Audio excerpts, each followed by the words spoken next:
Les présidents Chirac et Sarkozy ont commis en Afrique 2 crimes que la France paye très cher. L'assassinat de Kadhafi en Libye et le coup d'État contre le président Laurent Gbagbo en Côte d'Ivoire. Les 2 affaires sont remarquablement similaires.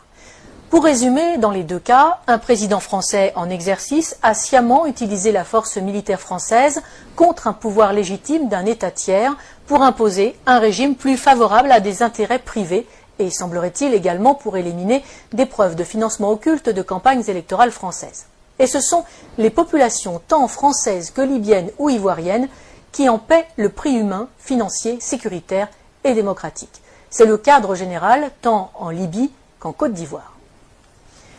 Sur le cas libyen, nous avons régulièrement sur ce même plateau détaillé les conséquences migratoires catastrophiques pour l'Europe et la France depuis que le verrou libyen a été brisé. Nicolas Sarkozy devra en répondre devant la justice, pour l'instant du seul volet financier qui a conduit à l'assassinat du leader libyen avec la complicité des services secrets français, mais il devra également rendre compte tôt ou tard avec le fauteur de guerre BHL des conséquences mortifères pour le peuple libyen et pour l'Europe.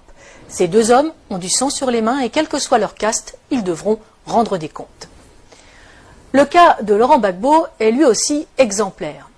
Il est socialiste, mais il est surtout francophile, historien, écrivain, catholique, patriote et n'appartient à aucune loge franc-maçonne. Ce qu'il désire plus que tout, c'est que la Côte d'Ivoire se libère de la France-Afrique que nous avons dénoncée dans notre dernière édition.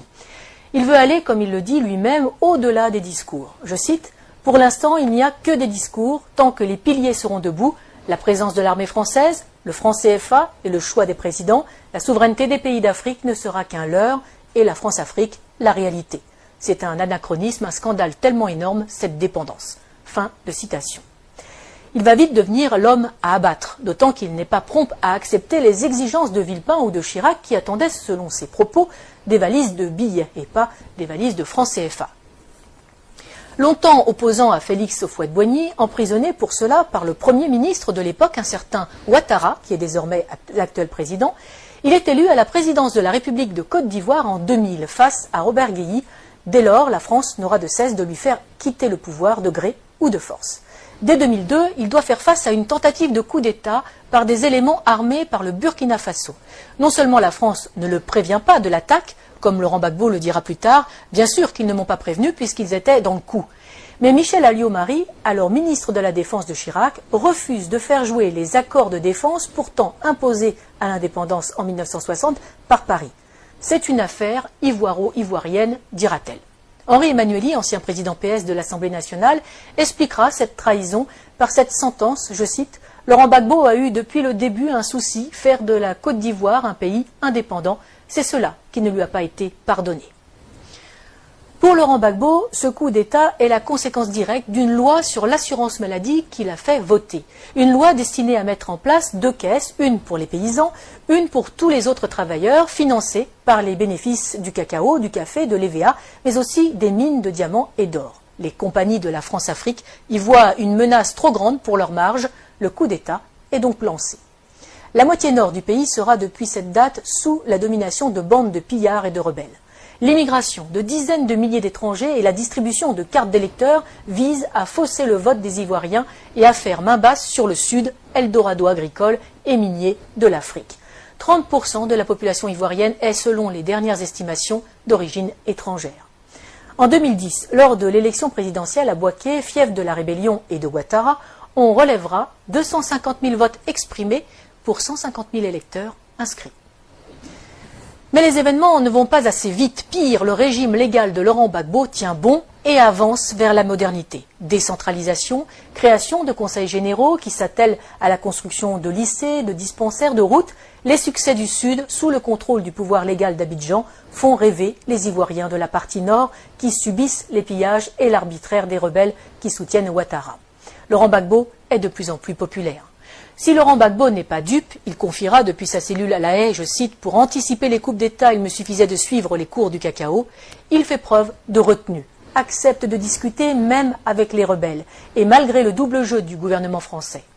L'ONUCI, l'opération des Nations Unies en Côte d'Ivoire, saluera même le professionnalisme des opérations militaires de l'armée ivoirienne qui ne provoquent aucun dégât collatéral ni victime innocente.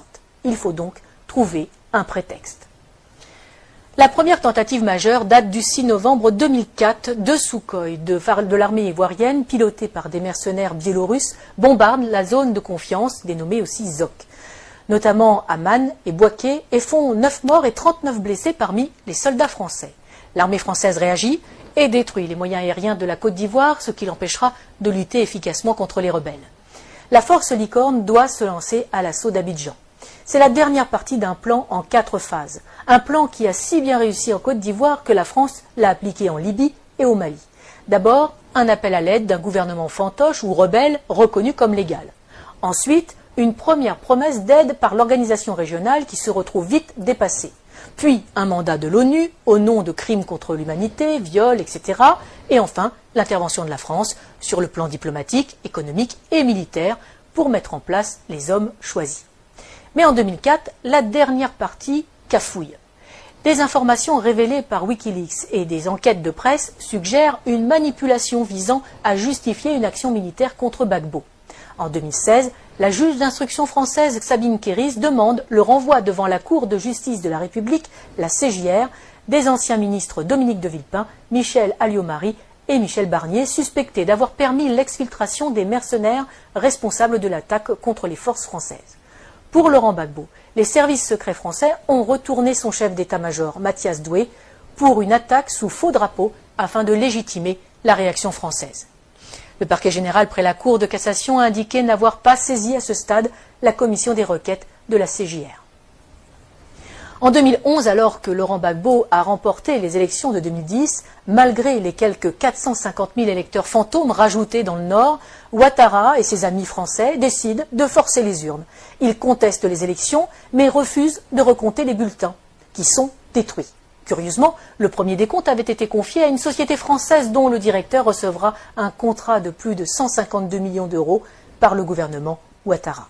Le 11 avril 2011, après 10 jours de combats à Abidjan et de bombardement de la résidence présidentielle par les forces spéciales françaises de la force Licorne et l'ONUCI, Laurent Gbagbo est arrêté en compagnie de son épouse Simone par les forces françaises. Ce n'est pas la fin des morts. Des centaines de civils seront arrêtés, torturés et exécutés par les complices de Sarkozy.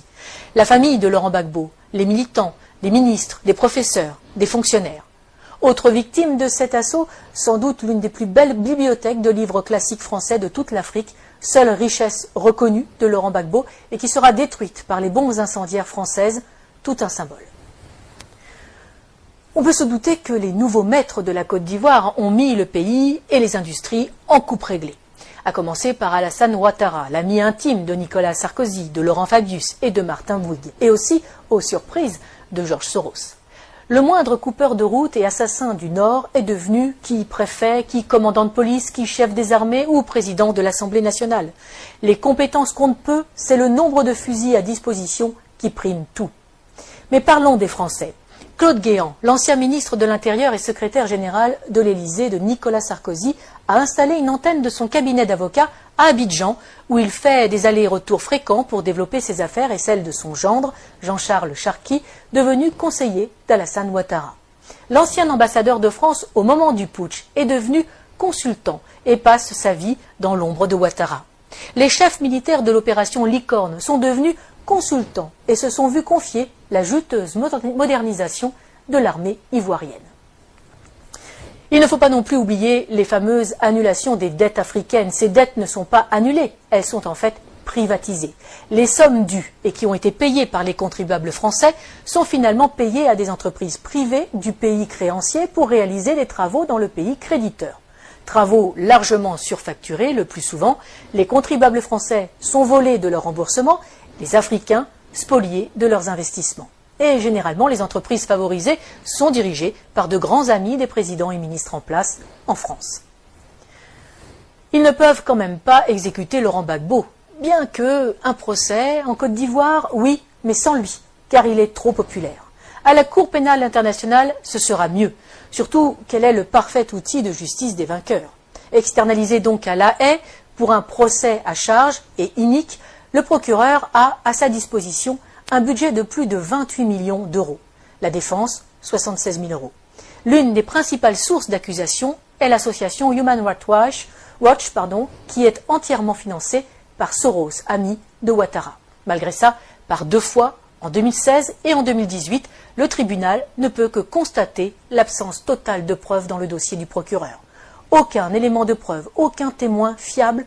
Le 15 janvier 2019, Laurent Gbagbo est acquitté par la CPI de la totalité des charges portées contre lui après plus de 7 ans de prison préventive. Il reste cependant en résidence surveillée en Europe. La Belgique lui offre l'asile. Le temps, paraît-il, pour que le procureur puisse faire appel sur de nouvelles bases. Lui, qui n'a jamais réussi à monter un dossier alors qu'il a travaillé main dans la main avec Ouattara et les gouvernements français. Nous n'avons fait ici qu'effleurer ce sujet vaste et complexe qui pourrait servir de trame à une série d'espionnage et de géopolitique. Pour ceux qui voudraient aller plus loin, qu'ils n'hésitent pas à lire l'ouvrage « Libre pour la vérité et la justice » de François Mattei aux éditions Max Milo. Il est le fruit des entretiens de l'auteur avec Laurent Gbagbo pendant ces 7 années de détention arbitraire. Publié quasiment à la veille de la libération du président ivoirien, ce livre est la preuve que Laurent Gbagbo a eu raison trop tôt. Mais il n'est pas dit qu'il ne revienne pas dans le jeu politique ivoirien, totalement blanchi des accusations portées contre lui, fort de ses réussites comme président et avec un programme toujours plus d'actualité. Il faudrait plus de chefs d'État comme lui en Afrique, conscients des atouts de son continent, préférant des relations saines avec la France plutôt que l'exigence d'une repentance perpétuelle imposée aux Français pour des crimes qu'ils n'ont pas commis. Une repentance qui n'est là que pour cacher le pillage de l'Afrique par des multinationales et imposer une invasion migratoire ruineuse et destructrice pour l'Europe. Défense de l'identité nationale, mise en œuvre d'un patriotisme social permettant de vivre et de travailler au pays, non-alignement, intégrité de ses élites politiques et économiques. Il faudrait peut-être aussi plus de Laurent Gbagbo en Europe.